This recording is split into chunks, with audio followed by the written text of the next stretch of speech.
Hello everyone, welcome back to my YouTube channel. You know we're in the month of love and the week of love, so I thought, why not talk about love?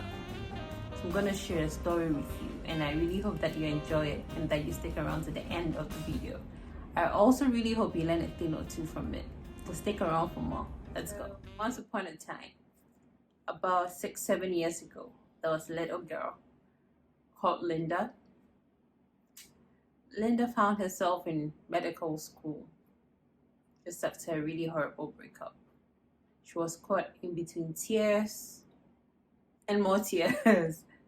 She was so depressed, she became suicidal at a point. And aside family, she really didn't have, and friends close, she didn't really have much to lean on. And she was always in tears. Now, the lady we are talking about, it's me, so I'm gonna stop talking in the third person. Okay, let's continue the story. So as I was saying, I had just come out of a really horrible breakup, and I was still dealing with the issues upon issues that just kept unraveling. And it's like I would go from a comfortable place and just sink more into darkness, and I was very depressed. The room a lot. I'm crying a whole lot because it's like, God, why? My whole life, like, how could you lie to me? You know, am I worth it? Am I worth being loved? Am I worth being chased after? Is love even worth it at all? Okay. And between tears, on a fateful Saturday afternoon, I still remember it like it was yesterday. I was locked in my room. My roommate's 10th sister was in her room, and I was just listening to worship songs and crying, like bawling my eyes out, like, God, why? You know, there's always this thing where when you're hurt, you always go to God, and it's like it's His fault, right? It's like, God, why? Don't I deserve to be loved? Am I not lovable? Is there something wrong with me that I do not know? Why doesn't a human love me? Why me? Like he could have not loved anybody else, but why was I the person in that situation and all of that? And I was just losing it. Like literally, no one could console me. Nothing could console me. Okay. And in my tears and in me just trying to piece every part of my current reality together, the room becomes really heavy. But it's not the type of heaviness that is scary. It's warm, it's sweet, it's comforting, right? And I have never felt this presence ever again. I'm telling you, I've been trying to get back to that feeling, trying to get that feeling back, because it was so tangible and it was so heavy, yet it was so loving, it was so caring, you know. And all I could hear was that I was worth it and that I was loved.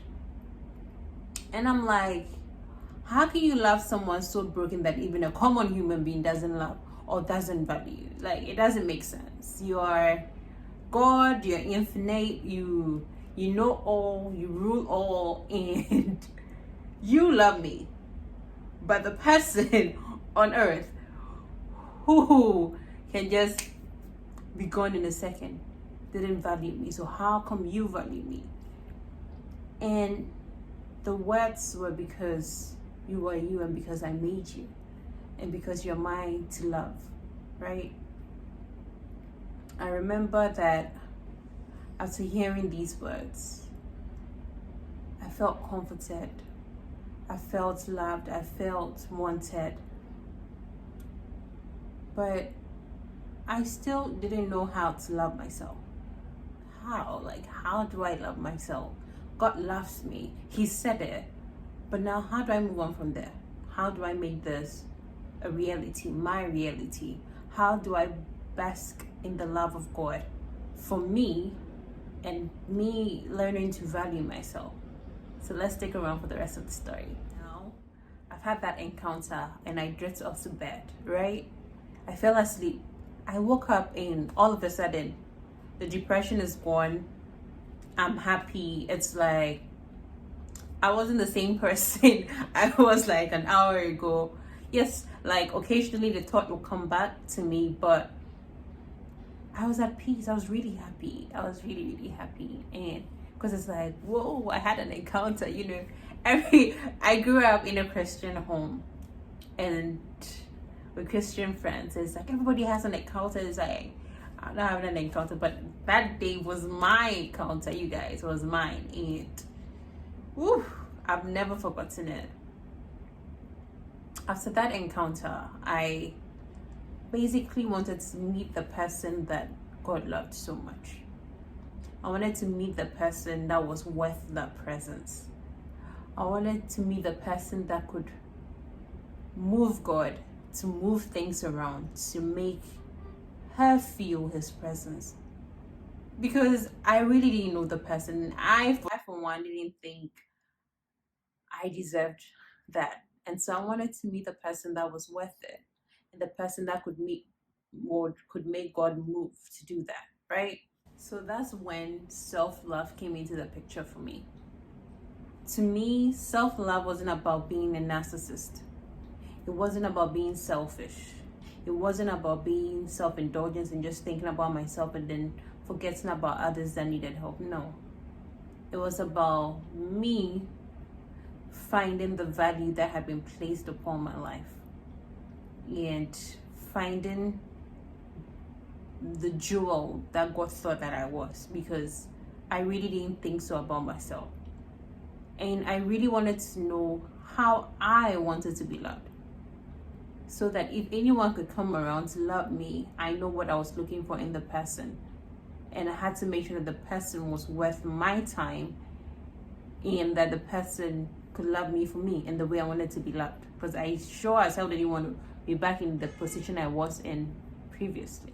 So guys, 1 Corinthians 13 verse 4 reads, "Love is patient and kind. Love is not jealous or boastful or proud or rude. Love does not demand its own way. Love is not irritable, and it keeps no record of when it has been wronged. It is never glad about injustice, but rejoices whenever the truth wins out. Love never gives up, never loses faith, is always hopeful, and endures through every circumstance." That was the kind of love I was looking for. I asked a few people certain questions and I will try to answer them, okay? Someone asked me, what does love entail? Love entails 1 Corinthians 13, 4-7. And it doesn't have to be love in the sense of a male and a female. It could be even in terms of friendships and to yourself. Because sometimes you can be so judgmental on yourself. You're thinking about all your past and your flaws and the things that you've done that are so wrong, and you look down upon yourself and find that you are filled with hatred for yourself.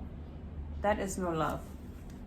Like I was saying, I had to learn to love me. I had to learn to forgive myself for allowing myself to be found in certain circumstances. I needed to meet me. So how did I do it? I dated myself. Yes, I said it. I dated myself. I took myself out on dates. I would have coffee with myself, think alone, meditate upon the day, think about the things that made me happy, the things that made me sad, things I wanted to change about my life, where I wanted to see myself in the future. You know, when I started out, I used to be really paranoid because I would go to the restaurant, sit down, make my order, and I think everybody's staring at me because it's like, this girl just came in and sat by herself. But I'm so sure that they didn't even really care, but I was just being paranoid because I felt it was weird. I was just used to going out on dates. You have to go with someone, even if it's not a guy, it should be your friends. And here I was dating myself and it was weird. After doing that for the past 6 years, it became something really routine and not weird. Second, how is love supposed to be felt? You feel love by knowing. Okay, there's this inner witness that we have as humans. And you can tell when something is genuine. When someone loves you, you feel it. Not just because of the time they spend with you or what they can provide for you, but also how they care about you. Okay?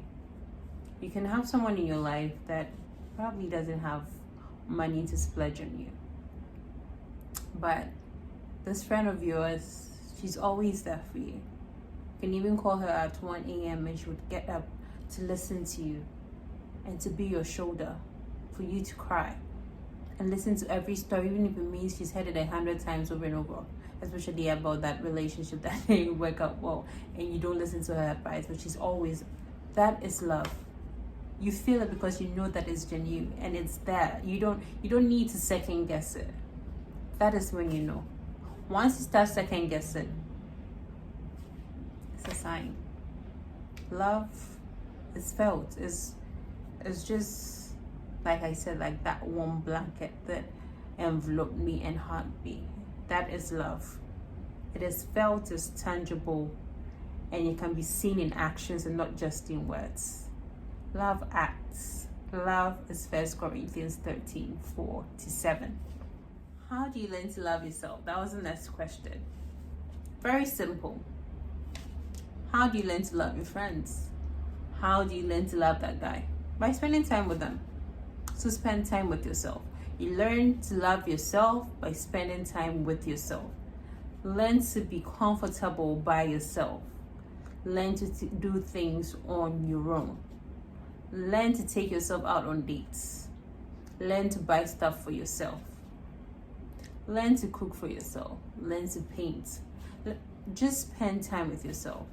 Finding out the things that make you happy and doing them. Finding out the things that make you sad and avoiding them.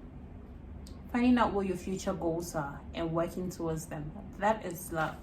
The last question someone asked was, is self-confidence self-love? I'd say it's part of it. Having confidence in yourself is more like being your own cheerleader.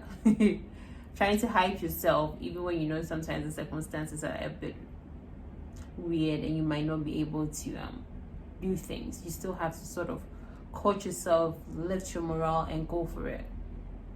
But it's not the same as self-love, because you can have confidence in yourself to do whatever it is that you wanted to do, and after that go back and beat yourself up for all your mistakes and all the past events that you've hated about yourself. Self-love is accepting your flaws, making changes to what you can, and moving on. So you guys, I told you the story about myself to try to encourage someone. I know Valentine's Day is just around the corner and everybody has expectations. We're waiting for which guy is gonna give which girl the biggest flower or the biggest teddy bear or the biggest chocolate, or who's gonna fly a helicopter, and all these things are nice to see, genuinely speaking. But if that isn't happening for you, it shouldn't make the day any less for you. What do I mean by that? I remember that I used to go out on dates with my girlfriends when I was single. And this tradition continued when I got into a relationship, and it helped us grow as individuals, because a relationship only gets better when it's two individuals coming together to be one. You are not Siamese twins when you get into a relationship. You are not attached to the hip.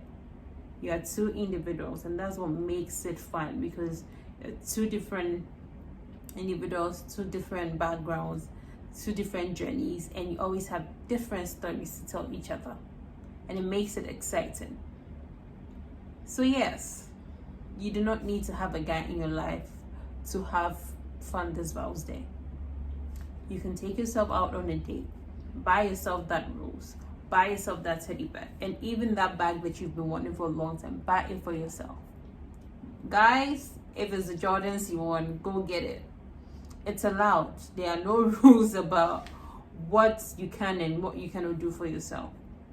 You should be able to show love to yourself whenever you want, because at the end of the day, when you look in the mirror, you have just you. Don't let the fact that you're single get you down. Don't think that you're loved any less. So yeah, thanks for sticking around to the end of my story. I hope you learned a thing or two, and I hope that you know that you're loved no matter the circumstances and where you find yourself right now. You have friends, you have family, you have me, the stranger coming from your screen, to encourage you and to tell you that you are loved, you are adored, and you can do everything that you put your mind to. Alright, so that's the end of this week's video. If you have any suggestions, please put them in the comment section. Don't forget to subscribe, like, and comment. And please share the links to your friends as well. We are a growing family. So until next time, bye.